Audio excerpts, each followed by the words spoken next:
अस्सलामुअलैकुम। प्रोग्राम में मैं सुमैया रिजवान आपको खुश आमदीद कहती हूँ। पाकिस्तान पीपल्स पार्टी कल नोडेरों में जलसा करने जा रही है भुट्टो की बरसी के हवाले से, और एक हिकमत अमली भी मुरतब की जाएगी कि पाकिस्तान पीपल्स पार्टी की नई हिकमत अमली क्या होगी। क्या लॉन्ग मार्च किया जाएगा या फिर एहतजाज किया जाएगा, और सियासी मुस्तकबिल क्या है पाकिस्तान पीपल्स पार्टी का, जो कि आजकल हर कोई ये सवाल करता हुआ नज़र आ रहा है कि पाकिस्तान पीपल्स पार्टी बड़े बड़े केसेस में अभी तमाम तर केसेस का मुकाबला भी कर रही है। नैब में आसिफ अली जरदारी, बिलावल भुट्टो जरदारी और उनकी आसिफ अली जरदारी की हमशीरा की भी पेशियां हो रही हैं। गो के ज़मानत है 10 अप्रैल तक, उसके बाद क्या होगा? पाकिस्तान पीपल्स पार्टी क्या वाकई मुश्किलात में घिरी हुई है या फिर ये मुश्किलात कुछ रोज़ की हैं? ये बहुत सारी चीज़ें हैं जिन पर हम आज बात करेंगे। ख़ास तौर पर एमनेस्टी स्कीम के बारे से ही बात करेंगे, क्योंकि वज़ीर ख़ज़ाना असद उमर ने एमनेस्टी स्कीम लाने का जो है वो इंदिया दे दिया। बजट से पहले एमनेस्टी स्कीम लाई जाएगी। नेशनल एक्शन प्लान का क्या होगा? तो नेशनल एक्शन प्लान पर ही बात करेंगे और पीपल्स पार्टी की सूरत में बात करेंगे। अभी हमारे साथ मौजूद है पाकिस्तान पीपल्स पार्टी के सीनियर रहनुमा रहमान मलिक साहब, और हमें अजीम चौधरी साहब भी ज्वाइन कर रहे हैं, और रियाज फतियाना MNA हैं पाकिस्तान तहरीक इंसाफ के, वो भी अभी ज्वाइन कर लेंगे। पहले मैं गुफ्तगू आगाज़ करना चाहूँगी रहमान मलिक साहब से। रहमान मलिक साहब, कल जलसा करने जा रही है पाकिस्तान पीपल्स पार्टी, हिकमत अमली क्या होगी? क्या पाकिस्तान पीपल्स पार्टी सोच रही है? क्या कोई लॉन्ग मार्च होगा, कोई एहतजाज होगा? कल के होने वाले जलसे में क्या ऐलानात होने जा रहे हैं? रहमान रहीम, पेशतर के मैं आपको कुछ सियासी सवाल का जवाब दूँ, चूँकि प्योरली करंट अफेयर्स पे आपने बात की है। मैं एक चीज़ तरफ पूरी कौम की तवज्जो दिलाना चाहता हूँ, और वो है जुडिशल मर्डर ऑफ शहीद ज़ुल्फ़िकार अली भुट्टो। इसमें आसिफ अली ज़रदारी जब वो प्रेसिडेंट थे तो उन्होंने एक रेफरेंस किया था under the law to the supreme court के इसका हमें इंसाफ चाहिए, क्योंकि सारी तरफ से ये वाज़ी उठी, इवन जजेस ने भी ये कहा कि ये जुडिशल मर्डर है। तो जब ये जुडिशल मर्डर है तो इसका अज़ाला किया जाए। तो उसमें 2-4 तरीक़ें पड़ी, लेकिन उसके बाद कोई जवाब नहीं मिला। यानी कि आधी सदी हो गई है, हम इंसाफ मांग रहे हैं, हमें इंसाफ नहीं मिल रहा। लेकिन यहाँ मैं एक चीज़ आपके लिए भी ब्रेकिंग न्यूज़ होगी और पब्लिक के लिए भी एक इंफॉर्मेशन होगी कि जब ये केस इन्वेस्टिगेट हो रहा था तो ये इन्वेस्टिगेशन FIA को दी गई। FIA ने जब इसको इन्वेस्टिगेट किया तो इसमें टेम्परिंग हुई फाइल में। अच्छा। और वो टेम्परिंग मैं अथॉरिटी के साथ कह रहा हूँ, वो टेम्परिंग क्या थी कि 164 की स्टेटमेंट जो किसी भी इंडिविजुअल की होती है वो एक ही दफ़ा होती है, और इसका set procedure under Pakistan CRPC कि आपने वो कैसे करना है। ये एक पूरी कार्रवाई के साथ एक मैजिस्ट्रेट थे गंजनपुर साहब उस वक्त इस्लामाबाद में, तो उन्होंने जब ये स्टेटमेंट मसूद महमूद की रिकॉर्ड की थी तो उन्होंने शहीद ज़ुल्फ़िकार अली भुट्टो पे कोई इल्ज़ाम नहीं लगाया था। ये चीज़ हमने एजिटेट की अपने रेफरेंस पे जब रेफरेंस दिया थोड़ा सा, लेकिन फर्दर डिटेल जो मुझे और मैंने इकट्ठी की मैजिस्ट्रेट वगैरह की, वो मैजिस्ट्रेट का मैंने फिर दोबारा कुछ चंद महीने पहले वर्कआउट किया। फिर उन मैजिस्ट्रेट साहब से मेरी बात हुई जो इस खारिया में मौजूद हैं, बुजुर्ग हो चुके हैं, उनसे मैंने बात की और मुझे उन्होंने कंफर्मेशन भी दी कि ये बात करेक्ट है। तो कुछ चीज़ों को वेरिफिकेशन होने के लिए टाइम मिला, और शुक्र हमदा कि वो चीज़ें हमारे पास हैं। और अगर किसी केस में पुलिस फाइल में या FI की फाइल में टेम्परिंग हुई है, या वो रिकॉर्ड जो कि FIA का या पुलिस की जो इन्वेस्टिगेशन थी, या उसमें कोई ऐसी चीज़ें जो थी उनको बनाया गया यानी फैब्रिकेट किया गया, तो ये कोर्ट के नोट्स में क्यों नहीं लाया गया? और अगर ये नहीं लाया गया तो रिस्पॉन्सिबिलिटी किसकी थी? और इसको जानबूझकर एक नया रुख देने के लिए हकीकत छुपाकर जो एक कंस्पिरेसी और झूठ पे मबनी स्टेटमेंट थी उसको सामने लाकर शहीद ज़ुल्फ़िकार अली भुट्टो को फांसी दिला दी गई। तो हमारा हक बनता है कि जब हमें ये एविडेंस अभी मिली है और इन्फॉर्मेशन है, तो इसलिए मैं आज अपील करूंगा चीफ जस्टिस पाकिस्तान से कि वो सारी फाइलें मंगवा के इनकी री इन्वेस्टिगेशन की जाए, और इतनी GIT बन एक और GIT बन गई। अजीम चौधरी साहब, ये एक नया पिंडोरा बॉक्स खुल गया है। पाकिस्तान पीपल्स पार्टी कुछ मुश्किलात में घिरी नजर आती है। सियासी मुस्तकबिल क्या होगा ये तो हम सवाल कर ही लें, लेकिन अभी रहमान मलिक साहब कहते हैं कि ये जो टेम्परिंग फाइल्स में आई है इस पर अब हम अपील करेंगे और ख़ुद भी हम केस दायर करेंगे कि चीफ जस्टिस साहब इसका नोटिस लें, इस पर भी कोई GIT बनाएं जो इसकी तहकीकात करे। बहुत शुक्रिया आपका। मुझे नहीं पता रहमान मलिक साहब 1977 में कहाँ थे और 1979 में कहाँ थे, लेकिन मैं कारकुन के तौर पर और एक स्टूडेंट लीडर के तौर पर उस वक्त भी इस बात की राय रखता था कि अदालत ने जो फैसला किया है वो बिल्कुल ठीक है, और अदालत के फैसले को इस तरह चैलेंज जिस तरह आज करने की कोशिश की जा रही है, इसका कोई जवाब नहीं है। जुल्फ़िकार अली भुट्टो एक मुलज़िम के तौर पर अदालतों में पेश होते रहे और FIR में उनका नाम था। इस शहर में इस्लामाबाद में मौजूद है अहमद रज़ा कसूरी साहब। चाहिए तो ये कि आप आज शाम उन्हें इंटरव्यू कर लें और रहमान मलिक साहब को साथ बिठा लें, क्योंकि वो मुद्दई थे और कातलाना हमला हुआ था और उनके वालिद उस हमले में शहीद हुए थे। हम तो उस जनाजे में शिरकत करने वाले लोगों में मौजूद हैं, और इचरे के वो लोग जो भट्टो साहब के साथ बाद में 2-3-4 दिन के बाद जिन्हें फांसी दी गई, जिन लोगों ने इतराफ़ी बयानात दिए थे, इतराफ़ी बयान देने के बाद अगर कोई शख्स फांसी लग जाए तो फिर मुझे बताइए मैं क्या कहूँ, रिकॉर्ड कहाँ से टेम्पर हुआ। पीपल्स पार्टी बहुत सारी चीज़ों में बहुत ज़्यादा महारत रखती है। मुमकिन है कि पाकिस्तान के किसी वक्त पे पीपल्स पार्टी ने ये रिकॉर्ड भी टेम्पर कर लिया और नई चीज़ें ले आए हों। पीपल्स पार्टी तो किसी चीज़ को तस्लीम ही नहीं करती। पीपल्स पार्टी की रवायत है, वो तो इस बात को भी तस्लीम नहीं करेंगे कि 1973 के दस्तूर को बनाने वाले, लेकिन वो तो ये कह रहे हैं ना कि कुछ महीने पहले ही हमारे इल्म में ये बात आई है। फिक्रा पूरा करने दीजिए, फिक्रा पूरा करने दीजिए ताकि आपकी गुफ्तगू ज़रा गर्म हो सके। जिस दिन दस्तूर नाफिजुल अमल हुआ उसी दिन पाकिस्तान के लोगों के बुनियादी हकूक़ को मुअत्तल कर दिया गया। ज़ियाउल हक के मार्शल लॉ के बाद पाकिस्तान के लोगों के बुनियादी हकूक़ जो थे वो बहाल किए गए। मार्शल लॉ ने बुनियादी हकूक़ बहाल किए।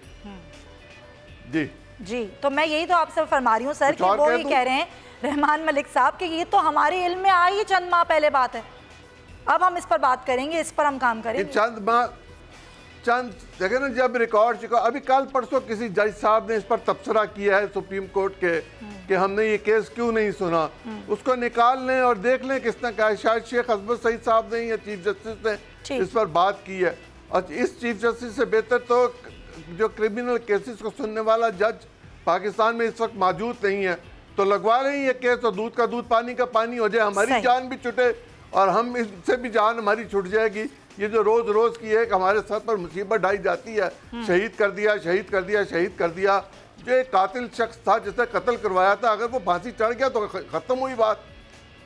चले रियाज फतियाना साहब, अब बहुत सारे मामलात हैं जो कि वफाक और सिंध हुकूमत में भी चल रहे हैं।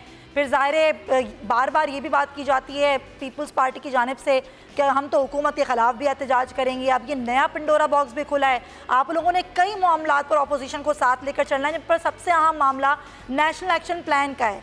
सर, किस तरीके से मुशावरत की जा रही है? क्योंकि कुरैशी साहब तो ये कह रहे हैं कि हम राब्ते कर रहे हैं अपोजिशन के रहनुमाओं से, जरदारी साहब से भी रब्ता हुआ है, शहबाज शरीफ साहब से भी रब्ता हुआ है। पहले तो मैं गुजारिश करूँगा कि अजीम चौधरी साहब मेरे दोस्त और भाई हैं, मैं इस मामले में अपनी राय रखता हूँ। मैं समझता हूँ जुल्फ़िकार अली भुट्टो एक अच्छे कादावर सियासतदान थे क़ायद आज़म के बाद, और उनकी बहुत सारी खूबियाँ थीं। हर इंसान में खूबियाँ भी होती हैं, ख़राबियाँ भी होती हैं, लेकिन वो एक अच्छी कादावर शख्सियत थे। और उनका जो फांसी पे उनको लटकाया गया वो एक अच्छा काम नहीं था। सही। तो मैं समझता हूँ कि इस मौके पे उनके साथ ज़्यादती हुई जुल्फ़िकार अली भुट्टो साहब के साथ। अच्छा। दूसरी जहाँ तक बात है, सिंध और पंजाब हुकूमत वफाक के दरमियान कोई लड़ाई ऐसी नहीं है।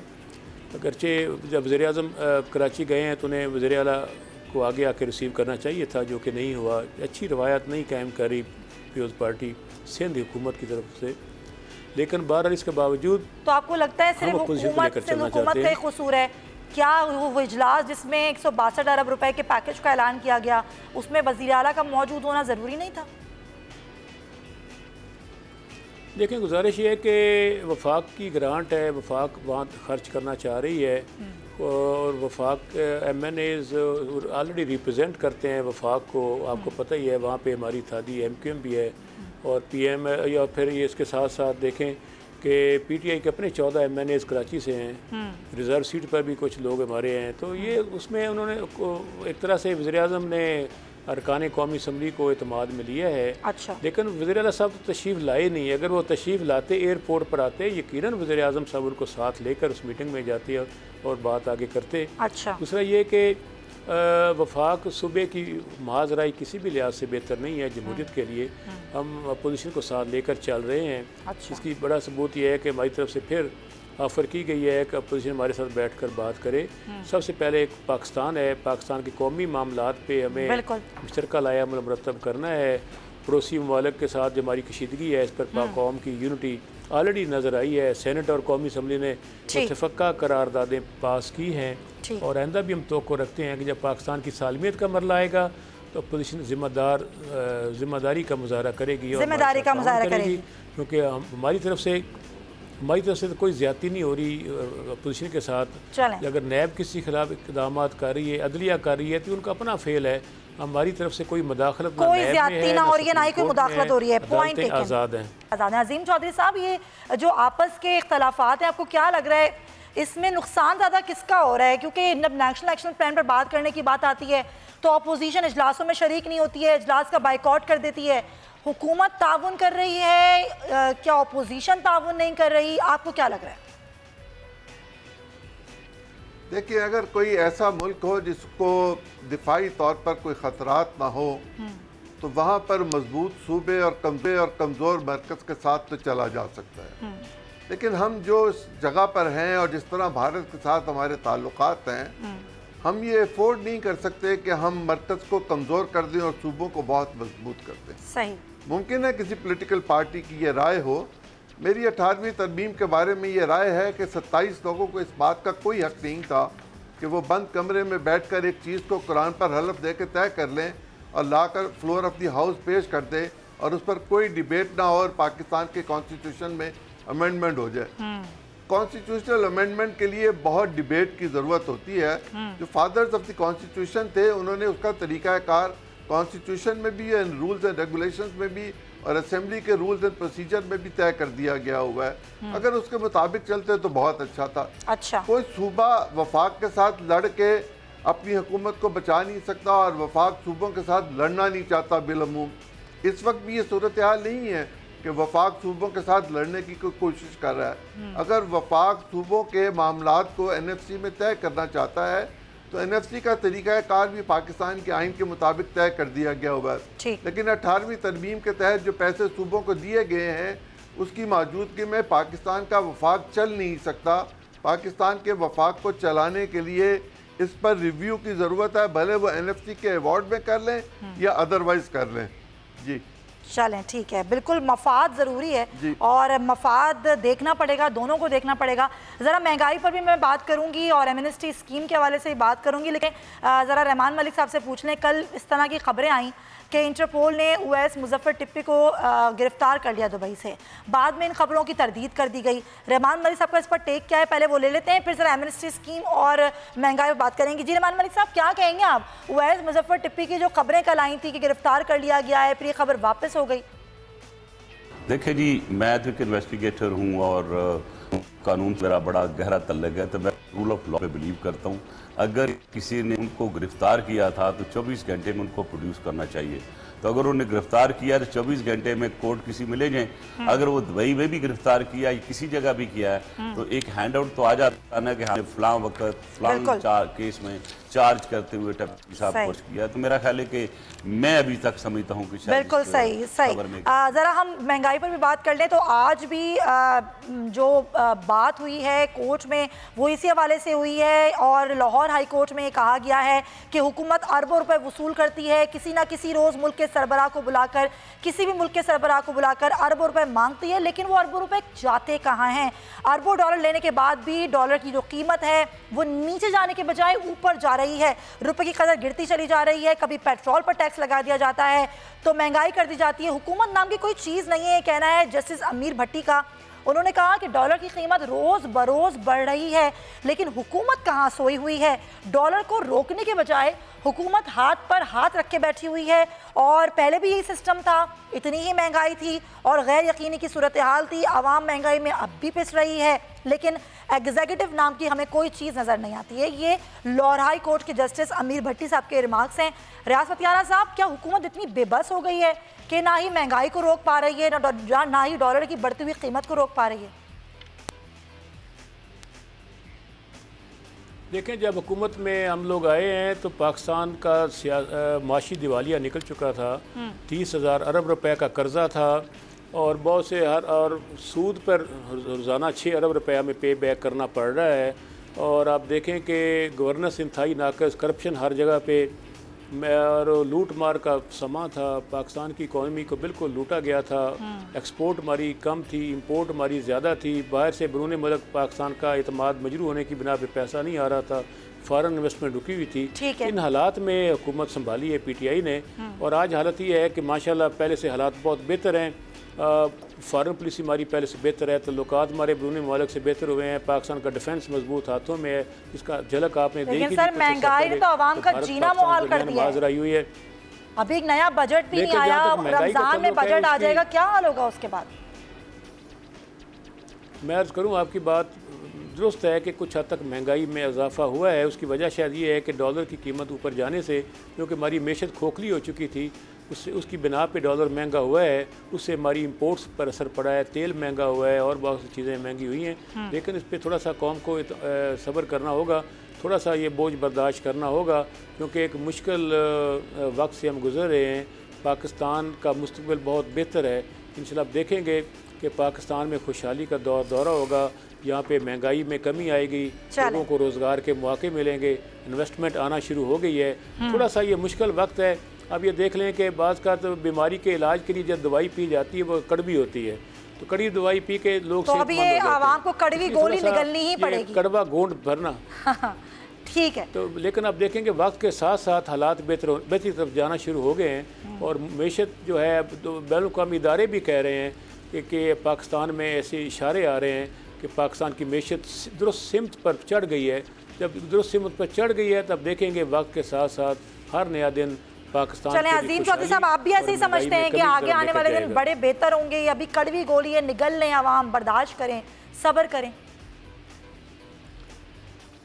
इस वक्त जमूत को तोड़ने की कोशिश की जाती है तो उस पर डबल कुव्वत लगती है।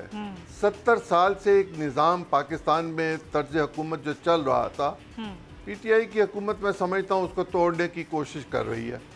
और जमूत को तोड़ते तोड़ते जो चीज़ें इनके सामने आई, और मुझे ये कहने में कोई आर नहीं है कि ये कोई बहुत तैयारी करके हुकूमत में नहीं आए थे। इन्हें शायद इस बात का एहसास भी नहीं था कि मसाइल इतने गंभीर होंगे और पाकिस्तान ऑलमोस्टली टेक्निकल दिवालिये पे पहुंच चुका होगा। इन्हें पता होना चाहिए था, लेकिन बहरहाल चूँकि इनको नहीं पता था, इसलिए इनके लिए वो तमाम मामला जो इन्होंने पब्लिक के सामने रखे थे उनको रिव्यू करने की ज़रूरत आन पड़ी। पाकिस्तान में डॉलर की कीमत के बढ़ने के साथ, रुपए की कीमत में कमी होने के साथ पाकिस्तान में अफरात ज़र बढ़ गया है। और जब अफरात ज़र बढ़ जाए तो यकीनन महंगाई होती है। ये ख्याल किया जा रहा है कि अभी अफरात ज़र में मज़ीद इजाफा होगा। मैं ऐसे ही आपको मिसाल देना चाहता हूँ कि तुर्की में इस वक्त 20% अफरात ज़र है, लेकिन तुर्की कहीं डावाडोल नहीं हुआ। पाकिस्तान की मईशत कर्जे लेकर और सूद देकर बहुत डावाडोल है, उसको ये संभालने की कोशिश कर रहे हैं, संभालने की कोशिश कर रहे हैं। इस वक्त हमारे साथ अगर ये उसको संभाल जी सर कंप्लीट कीजिएगा। और अगर ये उसको संभाल सके तो यकीनन पाकिस्तान एक बहुत खुशहाल मुल्क होगा। हमें इस वक्त 3 मुश्किलात हैं। एक मुश्किल तो हमें FATF की तरफ से है जिसमें मनी लॉन्ड्रिंग के बहुत सारे मामलात हैं। रहमान मलिक साहब को चाहिए कि वो मनी लॉन्ड्रिंग के मामलात पे ज़रूर बात करें। आज ही किसी कोर्ट ने रहमान मलिक साहब के दौर में पकड़े हुए कालिया एंड खानानी या खानानी एंड कालिया के लोगों को बरी कर दिया है कि कोई सबूत नहीं मिले थे। उस वक्त भी काफी कहानी सुनने को मिली थी, हमें नहीं पता वो ठीक थी कि गलत थी, लेकिन आज कोर्ट ने उनको बरी कर दिया। बिल्कुल सही सर पॉइंट। दूसरा sir sorry to interrupt you sir, मुझे डॉक्टर सलमान शाह साहब का भी टेक लेना है, फिर ब्रेक लेनी है। डॉक्टर सलमान शाह साबिक वज़ीर ख़ज़ाना हमारे साथ मौजूद है, उनसे ही बात करते हैं। डॉक्टर सलमान साहब, आप क्या समझते हैं ये जो मईशत जिस सिमत में जा रही है दुरुस्त सिमत है? क्योंकि जिस तरीके से महंगाई में इजाफा किया जा रहा है उसकी क्या वजूहात आप समझते हैं? क्या हुकूमत बेबस हो गई है, कोई और रास्ता नहीं है उसके पास? हाँ, ये तो आई मीन फैक्ट है कि हुकूमत जो है उसको एक लेगेसी में खासे मुश्किलात मिली हैं और उसमें सबसे बड़ा जो बड़ी मुश्किल थी वो बैलेंस ऑफ पेमेंट क्राइसिस था, जिसका आम फहम जुबान में मतलब है कि आपको 30 अरब डॉलर की ज़रूरत थी जो आपके पास नहीं थे। ठीक है। और वो आपको पूरे करने थे। अगर आप वो पूरे नहीं करते तो आपका दिवालिया हो जाता। और दिवालिया का मतलब ये है कि इकॉनमी जो है वो बिल्कुल आइसोलेट हो जाती है और उसका पहिया एब्सोल्युटली नेगेटिव चलता है, उल्टा चलना शुरू हो जाता है। तो वो तो शुक्र है कि उस दिवालिये से तो हम मोमेंटरली बच गए हैं। ठीक। लेकिन सवाल ये पैदा होता है कि वो उस दिवालिये तक हम पहुंचे क्यों थे। हमने अपनी जो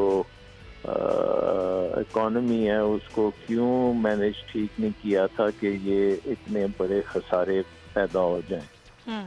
तो मेरा ख्याल है कि इसकी इब्तदा तो बड़ी पुरानी है, तकरीबन 10 साल पुरानी है जब ये इकॉनमी बिगड़नी शुरू हुई है जी।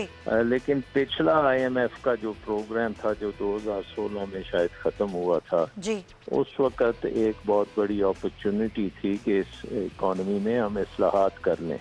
ठीक। और उस वक़्त IMF का प्रोग्राम ख़त्म हुआ था, मुकम्मल हुआ था जी। और IMF की मैनेजिंग डायरेक्टर क्रिस्टियन लगार्ड ने पाकिस्तान आके पाकिस्तान की सरजमीन पे कहा था कि अगर पाकिस्तान ये इस्लाहात कर लेगा तो बड़ी अच्छी इकॉनमी होगी। और उन इस्लाहात में 4 चीज़ें थी। जी सर। एक चीज़ थी कि आप अपने बिजली के निज़ाम को ठीक करें। ठीक। दूसरी चीज़ थी अपने टैक्सों के निज़ाम को ठीक करें। तीसरी चीज़ थी कि बिजनेस कम्युनिटी के लिए ईज ऑफ डूइंग बिजनेस को ठीक करें। और चौथी चीज़ थी कि इन्वेस्टमेंट क्लाइमेट ठीक करें ताकि पूरी दुनिया से इन्वेस्टमेंट पाकिस्तान में आए। सही। और अगर ये 2016 में हम कर लेते तो आज ये गर्दिशी कर्जे ना होते 1500 अरब के। अगर पावर सेक्टर को हम कर लेते ना, बिजली की महंगाई इस तरह से होती जितनी हो रही है। ये पिछले पुराने तमाम तर मामलात हैं सर। पॉइंट लेकिन सर जरा क्विकली सर बताइएगा, ये लोग ये भी कह रहे हैं कि अफरात ज़र में इजाफे की वजह नए नोट छापना भी है। नहीं, आई थिंक उसमें ज़्यादा जो है रोल है इवैल्यूएशन का, बहुत बड़ा रोल है। और दूसरा इंटरनेशनल ऑयल प्राइसेस बहुत ऊपर चली गई। अच्छा। और पाकिस्तान में जो इन्फ्लेशन है ये चलती है तो यहाँ एनर्जी की तरफ से चलती है या फिर सपोर्ट प्राइसेस जो हम खुराक के एरिया में करते हैं, जो फूड की पर्टिकुलरली वो करते हैं। इस वक्त जो है ये इंटरनेशनल ऑयल प्राइसेस भी हैं और दूसरी तरफ फूड की जो आइटम्स हैं, कुछ सीजनल प्रोडक्ट्स हैं, वो भी खासे ऊपर है। डॉक्टर साहब ये जो रिकॉर्ड महंगाई है, आपको क्या लग रहा है ये रिकॉर्ड महंगाई है, महंगाई अभी मजीद बढ़ेगी? मेरे ख्याल में अब शायद इतनी ना बढ़े क्योंकि इकॉनमी पहले ही बहुत स्लो डाउन हो चुकी है। दूसरी बात ये है कि अगर सप्लाई फूड प्रोडक्ट्स की ठीक हो जाती है और ये सीजनल महंगाई है फूड में, और जब सब्जियां और डिफरेंट चीज़ें मार्केट में आएंगी तो बेहतरी आएगी। दूसरी बात ये है कि ऑयल प्राइसेस जो इस वक्त $70-72 तक पहुंच गए हैं जी, वो अगर वापस 50 की तरफ आती हैं तो फिर कोई कमी आ सकती है, एकदम कमी आ जाएगी। और अगर फर्दर डिवैल्यूएशन भी नहीं होती और इसी तरह अब स्टेबिलिटी कोई थोड़ी बहुत चलती है, हमारी एक्सपोर्ट्स उठनी शुरू होती हैं, इंपोर्ट्स कम होनी शुरू, जो भी 5-6 माह में जो काम किए गए अगर उनके इम्पैक्ट भी कुछ आने शुरू हो जाएं तो फिर थोड़ी बहुत स्टेबिलिटी आएगी। लेकिन अगर ऑयल प्राइसेस ऊपर और चली गई 70-80 से बढ़ के 90-100 तक चली गई तो फिर हालात खासे ख़राब हो जाएंगे। हालात फिर खासे ख़राब हो जाएंगे। डॉक्टर सलमान शाह साहब बहुत शुक्रिया, बड़ी उन्होंने बातें हमें बता दी हैं। तमाम तर जो प्राइस बढ़ रहे हैं वो आलमी मंडी में तेल की बढ़ती हुई कीमतें हैं, अगर ये स्टेबल हो जाती हैं तो महंगाई यहाँ पर बढ़ेगी तो वो भी स्टेबल हो जाएगी, मगर फिर अगर बढ़ेगी वहाँ पर तेल की कीमत तो यहाँ मामला खासे ख़राब हो सकते हैं। अच्छा, पाकिस्तान तहरीक इंसाफ की हुकूमत ने एमनेस्टी स्कीम लाने का ऐलान कर दिया है। वज़ीर ख़ज़ाना असद उमर कहते हैं कि ये मुल्की और गैर मुल्की असासों को ज़ाहिर करने के लिए टैक्स एमनेस्टी स्कीम लाई जाएगी और बजट से पहले लाई जाएगी। असद उमर साहब और PTI की हुकूमत जो कि एमनेस्टी स्कीम की सख्त मुखालिफ थी, पहले वो इस हवाले से क्या कहते थे और अब उनका क्या मौक़िफ़ है, आपको दिखाते हैं। वो लोग जिन्होंने पाकिस्तान में टैक्स एवेजन की, मनी लॉन्ड्रिंग की, करप्शन की, बत्ताखोरी की और उसके बाद पैसा वो बाहर लेके चले गए मुल्क के और उन्होंने छुपा दिया, पाकिस्तान के कानून को तोड़ा, ये तमाम लोग जो ये सब काम कर चुके हैं, वो सरकार उनको दावत देती है कि आप इस इस्तिस्ना स्कीम का इस्तेमाल करें, 2% के ऊपर तमाम काला धन अपना सफेद करा लें, कोई आपसे सवाल नहीं पूछा जाएगा और कोई आपकी चोरी नहीं पकड़ी जाएगी। और लोग अब समझते हैं कि हाँ जी वाकई में अब जो है एक नया काम करने का तरीका आ गया है, तो बजट से पहले आ सकती है इसकी। बिल्कुल, टैक्स एमनेस्टी स्कीम के खादुखाल तैयार किए जा रहे हैं। एक और टैक्स एमनेस्टी स्कीम आई थी जो कि 5 अप्रैल 2018 को आई थी, साबिक वज़ीर आज़म शाहिद खान अब्बासी के दौर में। उस पर बड़ी तनकीद की गई थी। इस पर हम इस तमाम तर सूरत हाल पर हम बात करेंगे इस ब्रेक के बाद, और रहमान मलिक साहब से ही पूछेंगे कि इस बढ़ती हुई महंगाई पर पाकिस्तान पीपल्स पार्टी का क्या रद्द-ए-अमल है। स्टे विद अस।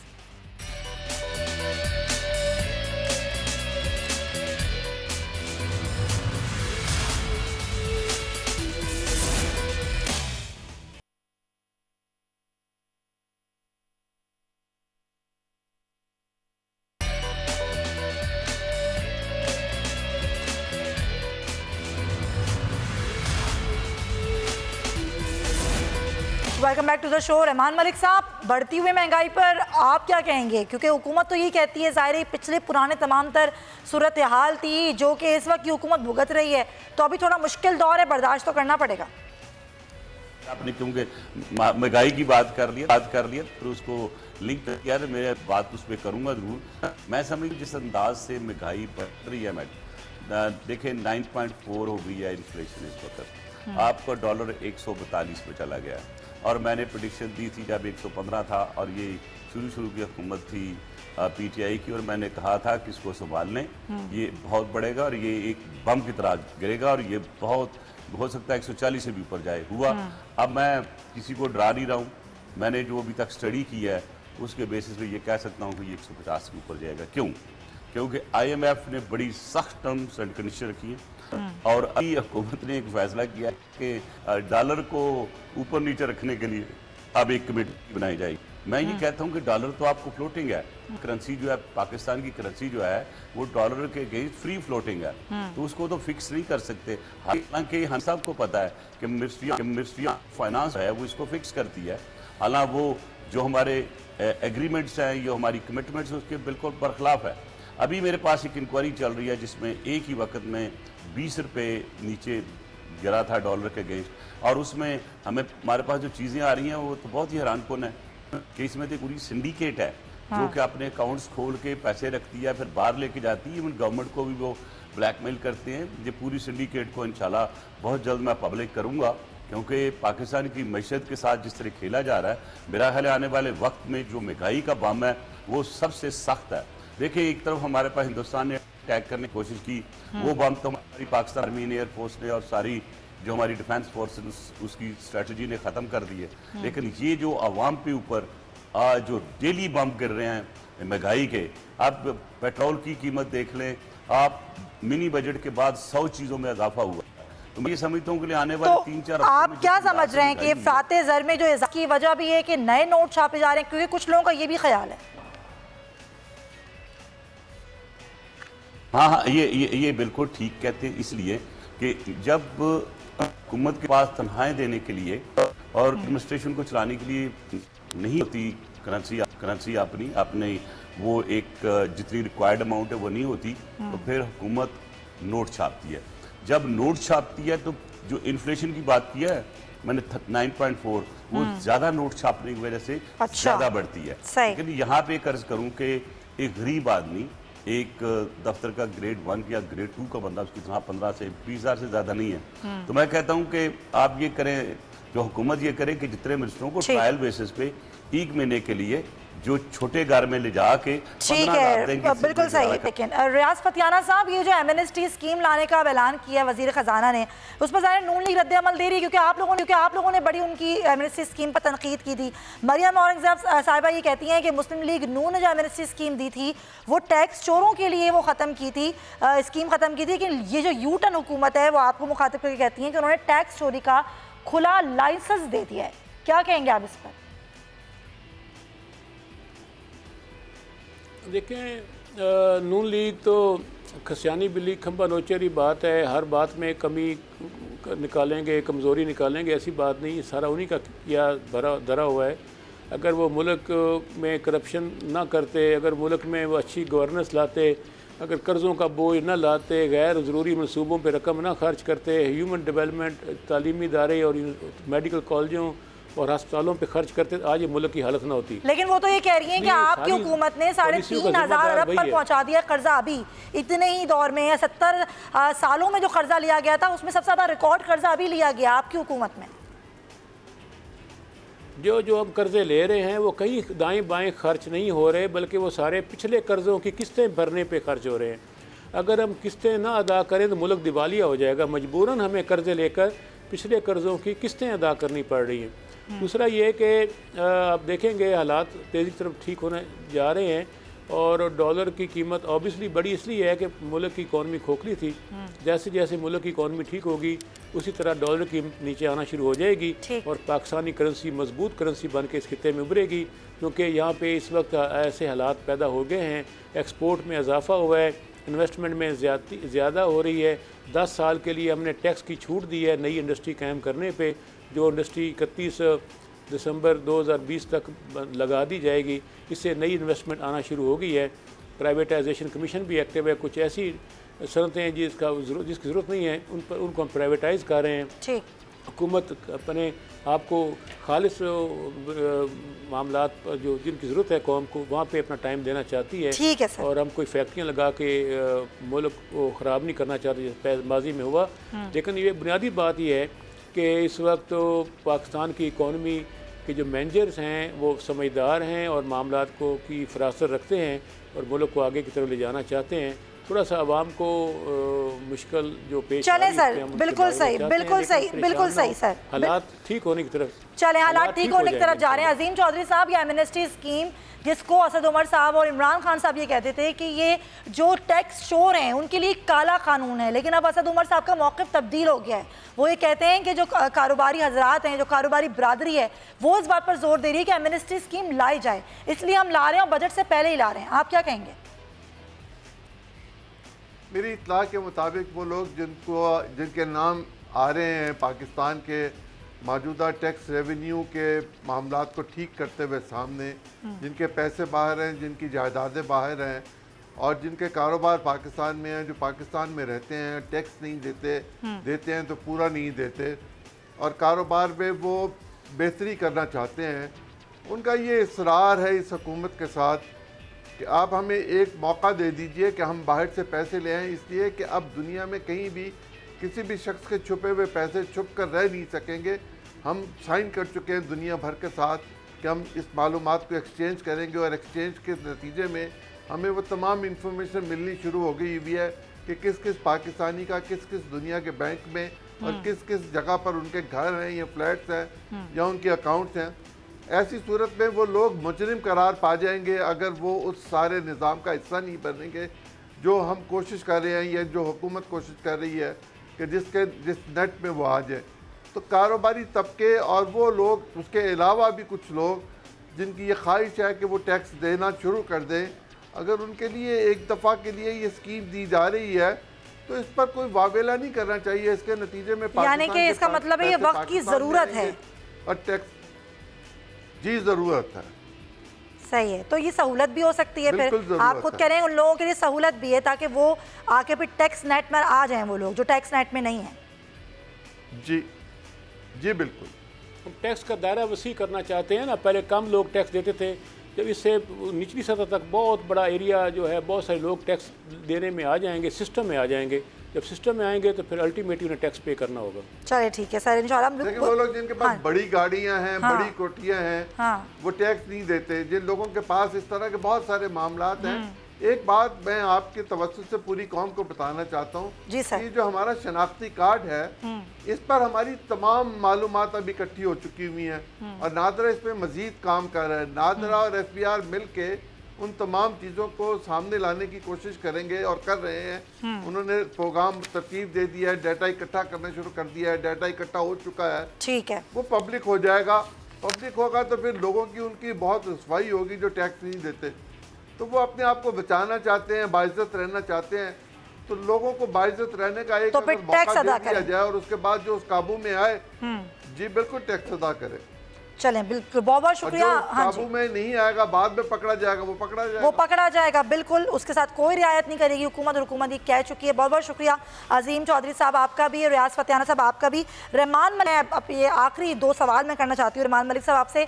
पहला सवाल तो मेरा आपसे ये है कि एतजाज़ अहसन साहब का भी एक निजी चैनल को इंटरव्यू देते हुए कहना था कि पाकिस्तान पीपल्स पार्टी इस्तेमाल हो गई क्योंकि नून लीग ने तो बस ज़ुबानबंदी कर ली और वो एक तरह का NRO हो गया है। तो क्या आपको भी लगता है कि पाकिस्तान पीपल्स पार्टी इस्तेमाल हो गई? और जो जाली बैंक अकाउंट्स वाला मामला है उसमें भी आज एक गिरफ्तारी हुई है जो कि यूनुस खुदवाई की गिरफ्तारी है, और ज़रा ये कहते हैं कि यूनुस खुदवाई जो है वो जरदारी साहब और बिलावल साहब के कारोबारी यानी कि उनके बिजनेस पार्टनर हैं। तो इन दोनों सवाल पर आपका क्या टेक है सर? देखें, हमारी लीडरशिप बड़ी समझदार है। अगर हम इस्तेमाल हुए होते तो किस चीज़ के अगेंस्ट होते, तो आज जितनी इंक्वायरियाँ और जितने केसेस जो हमारे 2 प्राइम मिनिस्टर रोज़ जा रहे होते हैं कोर्टों में, हमारे सीनियर लीडरशिप आसिफ अली जरदारी साहब से लेके बिलावल भुट्टो जरदारी साहब, हमारी इंटायर सिंध की लीडरशिप तकरीबन सारी या नैब में खड़ी होती है या कोर्टों में खड़ी होती है। तो आप इस चीज़ को करें। हाँ, मैंने डील की बात तो नहीं की थी, लेकिन मैंने आज से 4 महीने पहले on the floor of the house भी और पार्लियामेंट में भी ये कहा था कि शहबाज शरीफ साहब किस्मत के धनी हैं, उनकी बेल हो जाएगी, वो निकल जाएंगे। मैंने उसी वक्त ये कहा था जबकि वो लोग कहते थे शहबाज शरीफ साहब की तो क्रिटिक केस चल रहा है और नवाज शरीफ की बेल भी होगी। मैंने कहा नवाज शरीफ साहब की बेल भी होगी और नवाज शरीफ साहब बीमार हैं और वो बाहर भी जाएंगे। मैं अभी भी उस बात पे कायम हूँ। और रही बात केसेस की, बीबी केसेस जो होते हैं इस वक्त मैटर्स सब जुडिस। इल्ज़ाम लगाने बड़े आसान होते हैं। इल्ज़ाम पहले भी पाकिस्तान पीपल्स पार्टी पे लगते रहे। आसिफ अली जरदारी साहब पे जिस अंदाज से पहले एक करेक्ट असैसिनेशन और प्रोपेगेंडा हुआ, वो भी तारीख का हिस्सा है। फिर जिस तरह केसेस एक्सोनरेट हुए वो भी आप सामने हैं। केस बनाने वाले उनके पैरों में पड़ते रहे, केस बनाने वाले ने माफ़िया मांगी। तो हो सकता है कोई ऐसा वक्त आए कि आज के केस बनाने वाले और जिस अंदाज से चल रहे हैं शायद यही सिचुएशन कोई 6 महीने साल के बाद आए। लेकिन मैं वाज़ेह यह कर दूं कि इस वक्त पाकिस्तान फैट में गया है और फैट में सबसे जाने की एक मेन रीज़न ये भी है कि जो केसेस टैक्स एविजन के होते हैं या ऐसे केसेस जो कि आपने देखोगे हर बिजनेसमैन अपने काम करने के लिए थोड़ा बहुत लेफ्ट राइट करता है, उसको ये मनी लॉन्ड्रिंग में फिट करते हुए, फ्रेम करते हुए जब उसकी इन्फॉर्मेशन बाहर से मांगते हैं, वो सेवियन के केस की नहीं मांगते बल्कि कहते हैं ये मनी लॉन्ड्रिंग है। अच्छा। और अगर आप देखें कि इन हालात में अगर 100 केस में से 80 केसेस जो हैं वो आप कहते हैं ये मनी लॉन्ड्रिंग का केस है, तो वो तो जाएगा इंटरनेशनल रिकॉर्ड में। जब वो इंटरनेशनल रिकॉर्ड में जाता है तो कहते हैं कि कौन सा मुल्क है 100 केस क्रिमिनल हुए हैं और इसमें 80 केसेस जो मनी लॉन्ड्रिंग है। तो आई थिंक हमें ये सोचना चाहिए कि जहाँ हमारी कौम का मफाद है, जहाँ कौम की बेहतरी के लिए कर सकते हैं, वो सियासत ना करें। और जिस अंदाज से अभी सियासत हो रही है, मैं समझता हूँ कि PTI को तो चाहिए कि बजाय इसके कि अपना वक्त इन केसेस में, इन चीज़ों में कर रहे हैं, जो इदारे हैं वो काम करें अपना, किसी को कोई इतराज़ नहीं है। और ये ज़रा आवाम की तरफ तवज्जो दें, महंगाई काम करें। ये ना हो कि इसके साथ सब कुछ ही बह जाए और फिर सारे ही बैठ के ये सोचते रहे बड़ी देर कर दी, मेहरबान आते आते आए। बहुत बहुत शुक्रिया रहमान मलिक। और रहमान मलिक साहब का यही कहना है कि हुकूमत इदारों को अपना काम करने दे, इदारों के काम में मुदाखलत ना करे और मुफाद सोचे सिर्फ मुल्क का और कौम का, क्योंकि ज़ाहिर वो ज़रूरी है। आवाम जो भी महंगाई की चक्कियाँ पिस रहे हैं, इसके लिए हुकूमत को जल्द से जल्द कुछ ना कुछ करना होगा, वरना आवाम की जो उम्मीदें हैं उन पर पानी फिर जाएगा। इसी नोट के साथ मुझे आप दीजिए इजाज़त। इंशाल्लाह आपसे होगी कल मुलाकात। जब तक के लिए अल्लाह हाफ़िज़।